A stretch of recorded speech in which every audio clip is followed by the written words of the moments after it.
estamos dando início em mais um programa da Fentec Brasil. Hoje nós temos a satisfação de estar recebendo em nossos estúdios o nosso companheiro Serginho Leite, que é presidente da FECINFAR e também primeiro secretário da Força Sindical, uma das mais importantes centrais sindicais do país. Serginho, é uma satisfação tê-lo conosco e para nós colocarmos a bola em campo, eu queria fazer aí uma pergunta que você desse uma noção, né, para nós, para todos os nossos telespectadores, e o que é as medidas provisórias, a 664 e a 665. Bom, primeiro, Wilson, agradecer, é um prazer estar aqui falando com a Fentec Brasil, com a TV, e falar também, logicamente, com os técnicos industriais do Brasil todo que assistem esse programa. Bom, primeiro que essas duas medidas provisórias editadas pelo governo federal no final do ano de 2014, elas prevê, na verdade, ela atinge basicamente 4 grupos de trabalhadores, seja os trabalhadores pensionistas, homens e mulheres, os pescadores artesanais, os desempregados, né, que recebem o auxílio-desemprego, e os trabalhadores em geral que têm direito ao abono salarial. Então, ele modifica e, na nossa opinião, retira direito desses 4 grupos de trabalhadores. Muito bem. E no que o trabalhador brasileiro está sendo prejudicado com essas medidas? Olha, veja bem, isso é importante, essa questão, que o seguro-desemprego é um sucesso do Brasil de proteção social que nós temos para os trabalhadores desempregados, considerando que o Brasil é um dos países que mais possui rotatividade de mão de obra. Quase 50% dos trabalhadores com carteira assinada no Brasil são demitidos anualmente, isso é a média nacional. E esses trabalhadores, sobretudo, são de uma idade entre 18 a 24 anos. O que o governo fez? Ele modificou o seguro-desemprego que ele teria direito, que era a partir de 6 meses de registro em carteira, e subiu isso para 18 meses.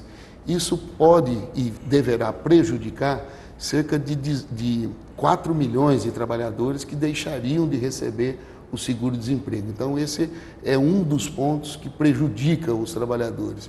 E aí nós temos também, no caso do seguro-defeso dos pescadores, o governo passa a exigir 3 anos de atividade pesqueira. E eu quero dizer que o seguro-defesa é para defender o meio ambiente, a espécie. E, logicamente, para defender a espécie, os pescadores têm um período na época do defeso que não pode pescar. Então, novos pescadores ficarão 3 anos sem ter o seguro-defeso, portanto, logicamente, o risco de nós termos a pesca predatória é muito grande. Então, esse é o segundo ponto prejudicial. O terceiro ponto, aí já é relacionado à Previdência Social, que é relacionada à pensão por morte e às perícias médicas. Quer dizer, as perícias médicas, há nessa medida provisória o interesse do governo poder prever uma espécie de terceirização da perícia médica, ou seja, de repente o próprio médico da empresa dá alta ou não para os trabalhadores. Isso pode prejudicar muito o direito daquele trabalhador acidentado, que pode voltar ao trabalho com não as boas condições de saúde desse trabalhador.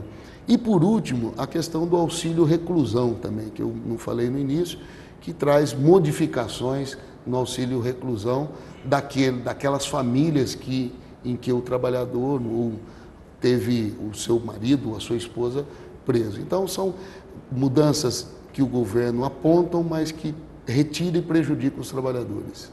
Bem, do seguro-desemprego, qual a diferença de hoje e o que pretende com essa nova medida provisória? Olha, hoje o Brasil, só para se ter uma ideia, os trabalhadores, por mais que o Brasil tenha, nos últimos anos, gerado novos empregos, mas o seguro-desemprego em 2014, só para se ter uma ideia, ele beneficiou 8 milhões, quase 9 milhões de trabalhadores. Então, com essa medida do governo mudar do primeiro acesso do seguro-desemprego de 6 meses para 18 meses, isso retira desse contingente de trabalhadores cerca de 4 milhões. Estamos discutindo ainda esses números com o governo, mas cerca, pelo levantamento inicial do Diese, 4 milhões de trabalhadores deixariam de receber. Ou seja, eu acesso o primeiro emprego. Com 6 meses eu teria direito ao seguro-desemprego caso eu fosse demitido. O que vai acontecer agora? Se eu for demitido antes dos 18 meses, vou estar desempregado e não terei o direito ao seguro-desemprego. Quer dizer, isso prejudica sobremaneira os trabalhadores, sobretudo, volto a dizer, jovens entre 18 a 24 anos, que está acessando ao primeiro emprego, e geralmente, pela característica também do seguro que nós temos o levantamento disso, jovens com uma massa salarial basicamente de baixa renda. Muito bem, Serginho.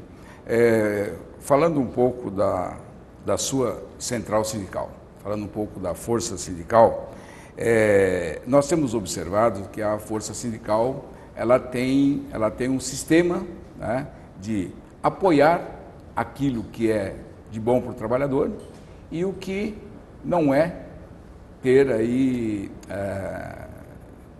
criticado ou levado, defendendo realmente o direito dos trabalhadores. Então, explana um pouco sobre essa atividade da Força Sindical e o que ela tem feito nesse tempo.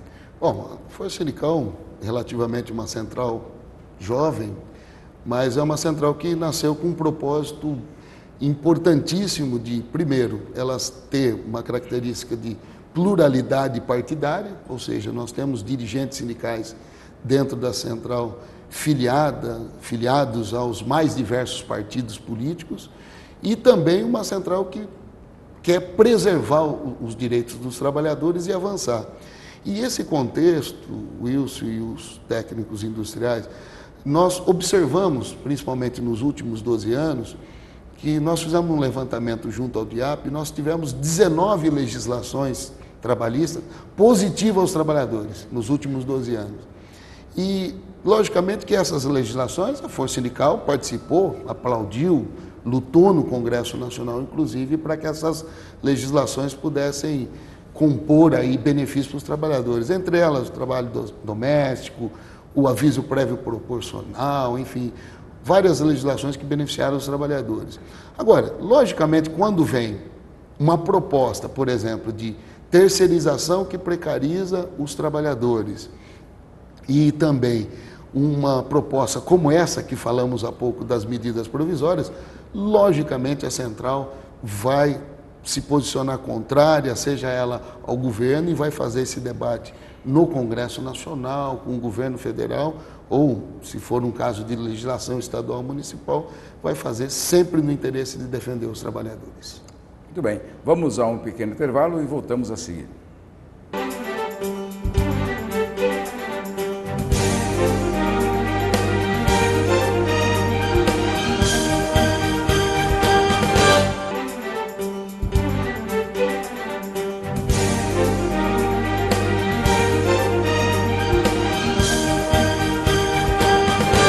Dando sequência ao nosso programa, continuamos aqui a entrevista com o nosso companheiro Serginho. E, Serginho, uma próxima pergunta que nós queremos fazer é o seguinte: com essas medidas provisórias que a presidente lançou, ela atraiu os trabalhadores?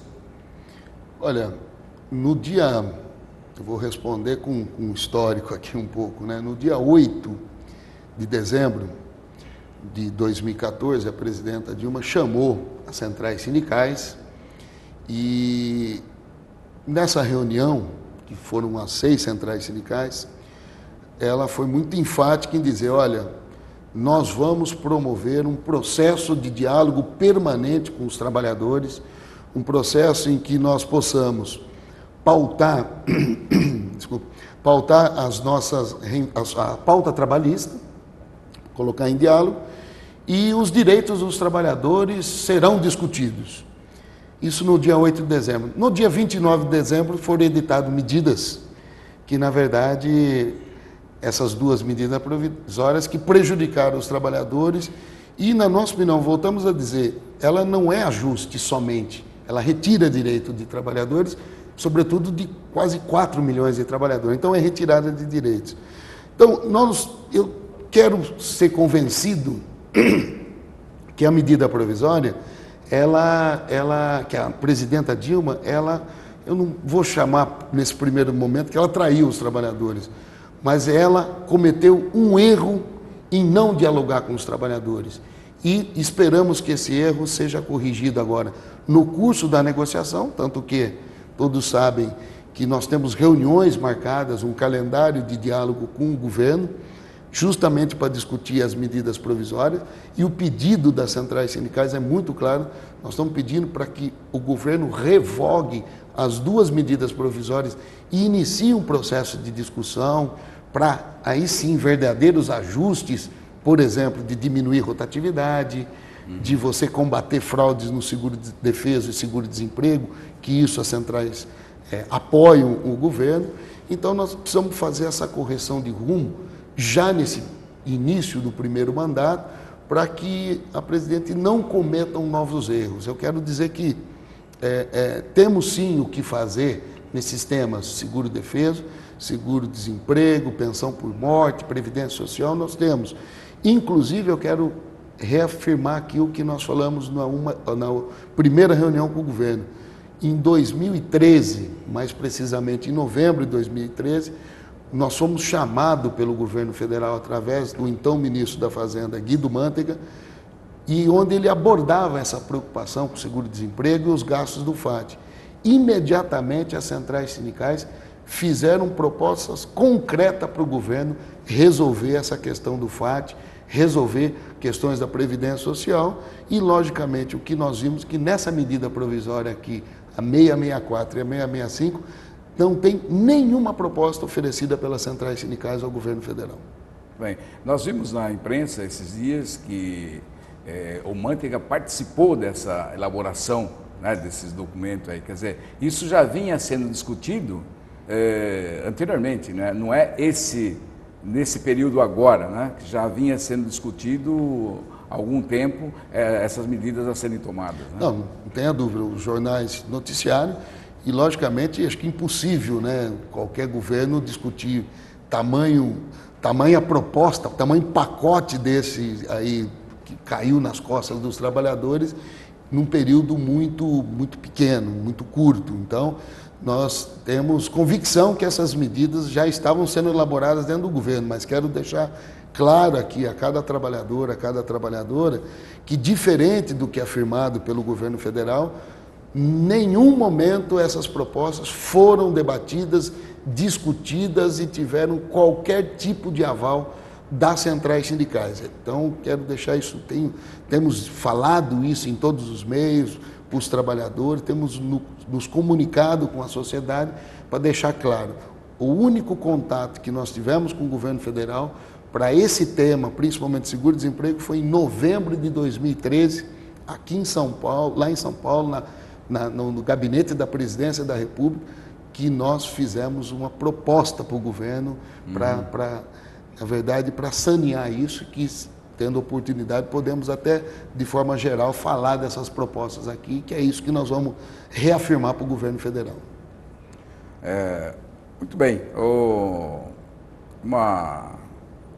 Uma pergunta aí sobre qual a economia que o governo se faz, qual dentro dessas mudanças aí. Porque as contas, quem paga sempre é o trabalhador, né? Nós temos observado isso que vem dos primórdios, é histórico. Todas as vezes quem paga a conta é o coitado do trabalhador. E essa vez não vai ser diferente. E qual esse valor, para ter uma ideia, se essa medida provisória se transformar em lei e ela ficar como está? E qual a diferença?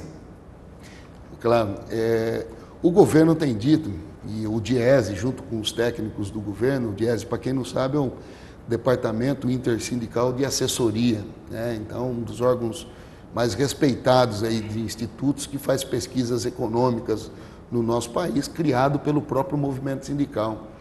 O DIEESE tem discutido isso com o governo no encontro desses números. Dados do governo, isso nós não podemos afirmar ainda, apontam que com essas medidas o governo economizaria 18 bilhões de reais. Ou seja, o governo tiraria dos trabalhadores, pensionistas, aposentados, aquele que se acidenta no trabalho, aquele que perde o emprego, aquele pescador e o auxílio reclusão, esses trabalhadores estariam contribuindo, vamos dizer assim, com o governo em 18 bilhões de reais.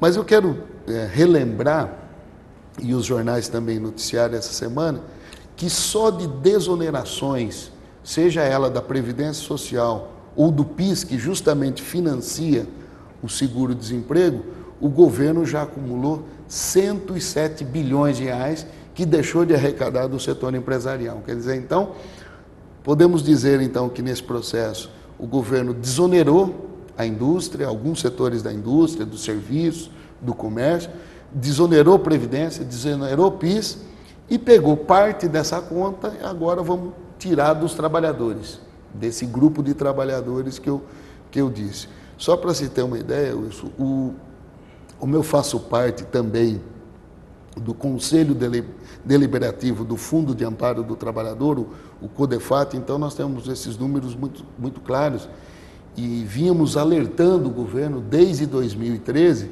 dos perigos das desonerações. Então hoje nós temos setores que têm o benefício de não pagar PIS, de não recolher PIS para o governo e ter um alto índice de rotatividade que gera o custo do seguro-desemprego. Então essa conta não vai fechar no dia a dia das contas do FAT. E mesmo assim, o FAT ainda tem um patrimônio de mais de 200 bilhões de reais que fica lá guardadinho na mão do Tesouro Nacional. Então, quando se fala que o FAT é deficitário, não é verdadeira essa informação. Então, acho que a sociedade, o povo brasileiro tem que saber da verdade dos números que está lá e a gente está sempre aberto a esse debate com o governo para esclarecer que existe problema sim, mas logicamente nós temos que abrir essa conta, o governo tem que, de forma transparente, mostrar para a sociedade como é que é formado o FAT, mostrar que ele deu desoneração e a indústria também, na primeira oportunidade que teve, demitiu trabalhadores. Muito bem, vamos mais a um pequeno intervalo e voltamos a seguir.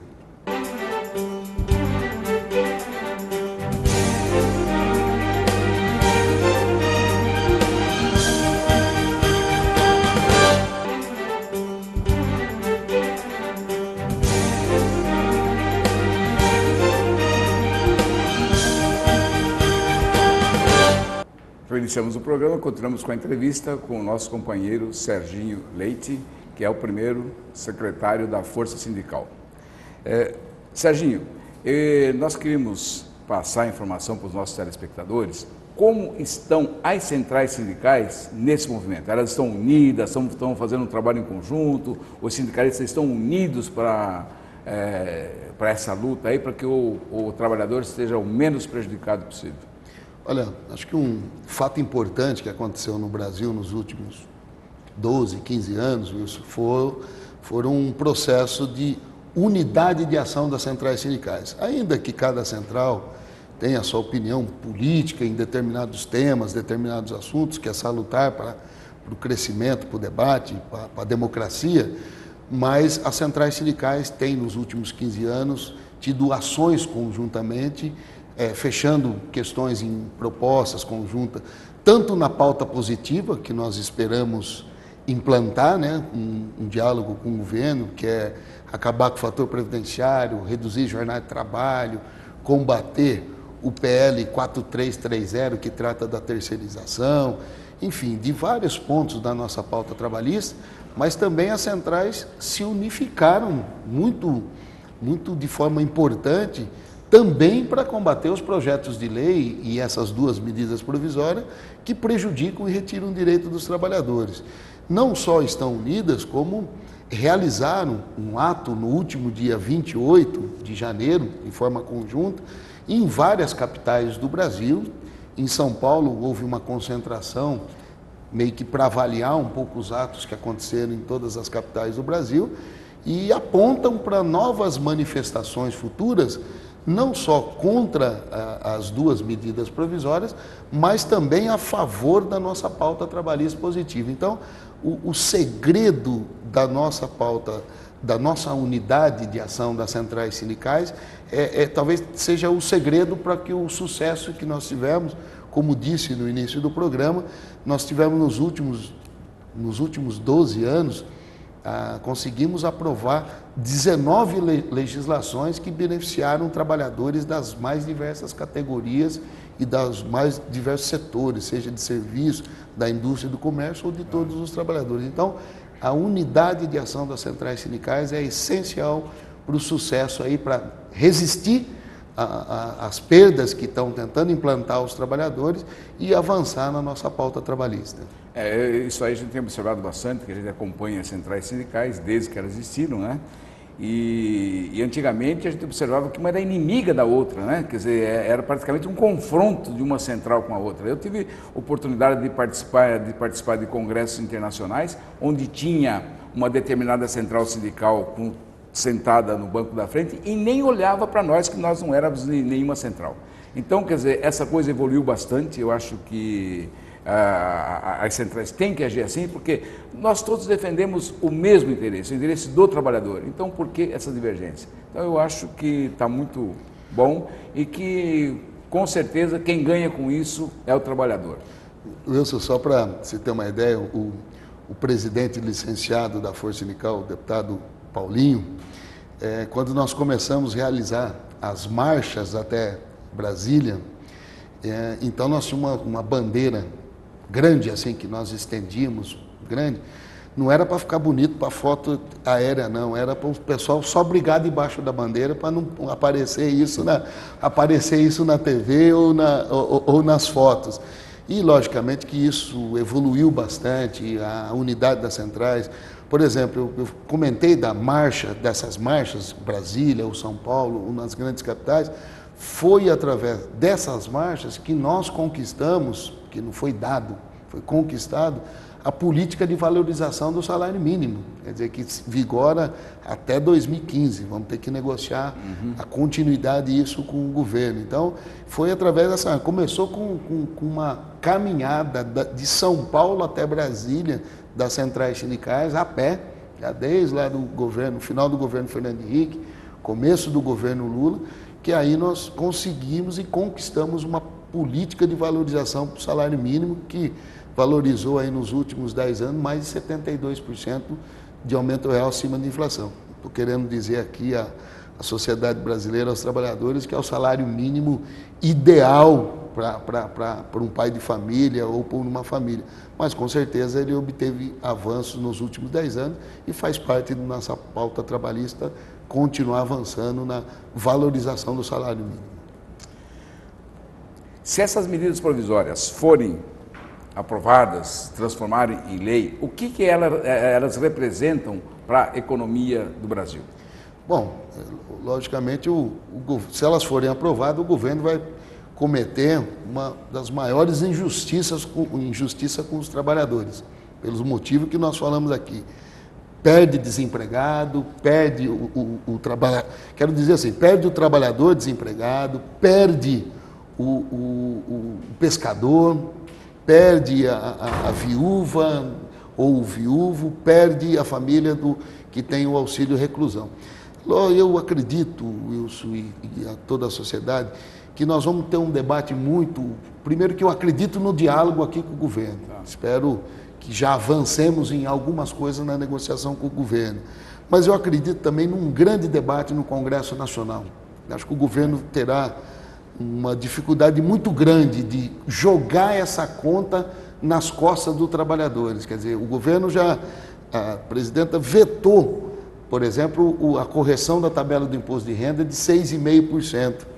E isso dá a diferença de 4,5% para 6,5%, o governo quer corrigir a tabela com 4,5%.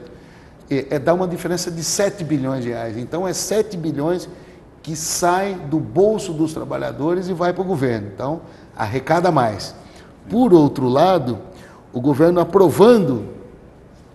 querendo aprovar essas medidas provisórias, tira mais 18 bilhões, seja do desempregado, pescador, viúvo ou as famílias que estão, de trabalhadores que estão em reclusão. Então, eu acho difícil, acho que a batalha vai ser muito grande para nós naquele Congresso Nacional, mas nós temos convicção do papel que nós temos que exercer, conversar com cada deputado federal, cada deputado de cada estado, conversar na base eleitoral desse deputado e mostrar para ele que o governo dá com uma mão para os empresários e cobre a conta com os trabalhadores. Então, acho que a sociedade não merece isso.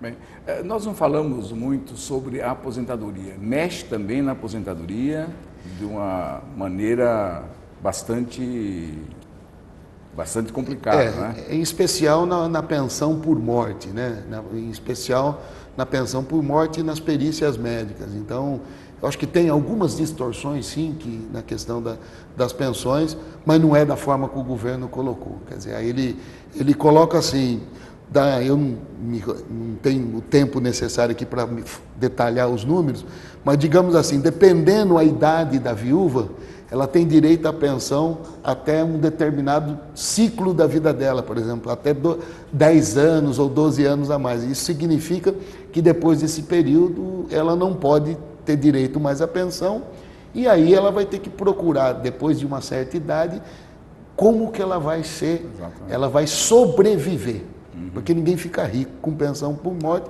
a não ser algumas distorções que nós temos na área militar e tudo mais, que aí sim deva ser corrigido, e isso nós estamos propondo para o governo. Muito bem, Serginho, nós estamos partindo aí para o final do nosso programa, mas fazer uma pergunta para você, uma resposta rápida. Ganha a eleição quem tem proposta ou quem mente mais? Eu ainda, como um bom militante sindical e não muito partidário, acho que ganha a eleição quem tem proposta, e cabe à sociedade pegar todos aqueles discursos, aqueles debates dos candidatos e, logicamente, de quem ganhou, e levar às ruas e cobrar. E é isso que nós estamos fazendo, até porque existe, no caso concreto desse debate aqui, um compromisso público de não retirar direito dos trabalhadores, nem que a vaca tussa. Então, se a vaca está espirrando, vamos dar um remedinho para ela. Muito bem, nós agradecemos a sua participação no programa Fintech Brasil e esperamos ter em próxima oportunidade. Muito obrigado, Serginho. Eu agradeço. É um prazer estar aqui falando com vocês. Obrigado.